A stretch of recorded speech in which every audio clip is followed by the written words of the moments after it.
Action movie देखते वक्त लोग यूजुअली केयर नहीं करते हैं कि बिहाइंड द सीन क्या चल रहा होता है।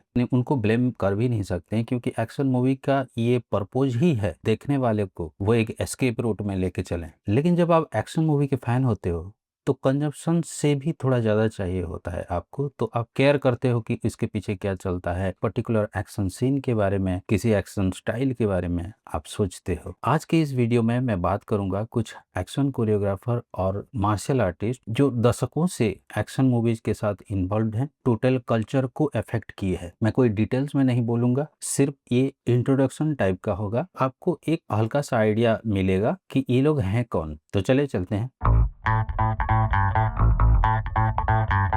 पुराने एक्शन सीन में से एक फिगर है Arni race senior. Arni Filipino American है, इनके माँ बाप इमिग्रेंट्स थे और अर्नी ये बहुत यंग एज से मार्शल आर्ट में इंटरेस्टेड हुए और वो जितना हो सके सब कुछ सीखने की कोशिश किया उन्होंने, खास करके ताइक्वांडो और किक बॉक्सिंग। दोस्तों के साथ मिलकर सिर्फ प्रैक्टिस ही नहीं किए पर फिल्मों में भी काम की और उन्होंने एक्शन सीन्स डिजाइन की। लो बजट के डायरेक्ट टू वीडियो मूवीज में भी उन्होंने काम किया। बहुत ज़्यादा सक्सेसफुल कोई लंबी फिल्मी करियर उनकी नहीं रही क्योंकि वो मार्शल आर्ट्स में इतना डूब गए थे और उसको सीखने और सिखाने में इतने बिजी रहे। उनका करियर हम लोग बाहर से देखें तो थोड़ा छोटा दिखता है, लेकिन उनकी लीगासी उससे कहीं ज़्यादा बड़ी है। उन्होंने अपने ट्रेनिंग इंस्टीट्यूट में कई जाने माने मार्शल आर्टिस्ट खड़े किए हैं अपने, और हॉलीवुड की कई मूवीज में भी उन्होंने कोरियोग्राफी दी है। उनका बेटा अर्नी रेस जूनियर जो काफ़ी कम एज में मार्शल आर्ट सीखना शुरू किए और फिल्मों में भी काम करना शुरू किए, उनकी करियर पोर्टफोलियो काफ़ी लंबी है। उनको हमने रश आवर में एक छोटे रोल में देखा था, लेकिन सबसे ज़्यादा उनको जाना जाता है द रॉक की जो मूवी है वेलकम टू द जंगल। उसमें एक आइकॉनिक एक्शन सीन है जिसमें अर्नी ने अपना स्किल सेट फुल्ली दिखाया है। वो एक्शन सीन आज भी एक्शन मूवी फैंस के फेवरेट है। एक और हैं शो कोसुगी। कोसुगी जापानीज है ओरिजिनली, लेकिन हॉलीवुड मूवी में उन्होंने करियर शुरू किया था और उसमें अच्छा खासा उनका नाम है। अर्ली 80s में एक मूवी आई थी एंटर द निंजा बोल के। वो लो बजट मूवी थी लेकिन काफी हिट हुई थी और उसमें एक निंजा विलेन के रोल में कोसुगी थे।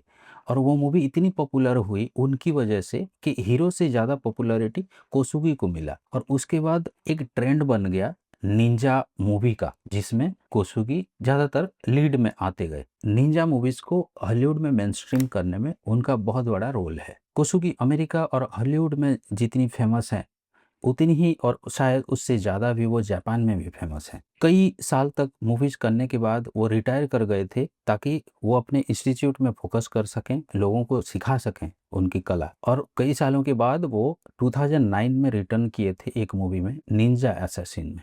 उसमें लीड विलेन थे वो। उनके दो बेटे हैं केन और शेन बोल के, दोनों भी मार्शल आर्टिस्ट हैं, कम एज से शुरू किए हैं। केन रेगुलरली मूवीज करते हैं। उनकी एक मूवी है ninja 2 shadow of a tear Scott Adkins के साथ, वो बहुत अच्छी मूवी है, ब्रिलियंट एक्शन कोरियोग्राफी उसमें है।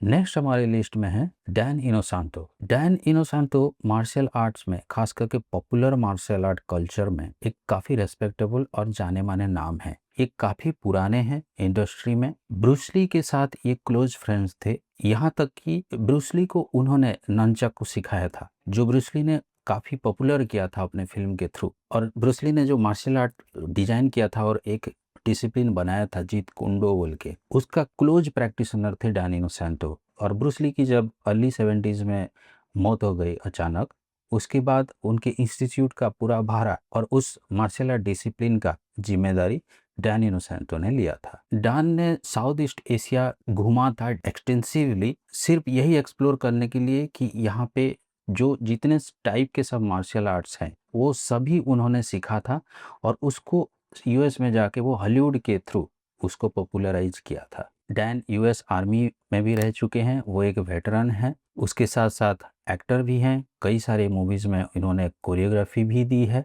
और अभी तक वो अपने इंस्टीट्यूट में पिछले 35-40 साल में वो सैकड़ों स्टूडेंट निकाल चुके हैं। उनकी बेटी डायना, वो भी एक एक्टर और स्टंटमैन है। नेक्स्ट है मकाडो ब्रदर्स या द मकाडो फैमिली। ये 5 भाइयों की एक ऑर्गेनाइजेशन है। ये ब्राजीलियन जिजित्सु स्पेसिफिकली सिखाते हैं और इनकी क्लोज फैमिली ग्रेसीज फैमिली बोल के है, जो ब्राजील में ट्रेडिशनल अपने स्टाइल का ब्राजीलियन जिजित्सु सिखाते हैं।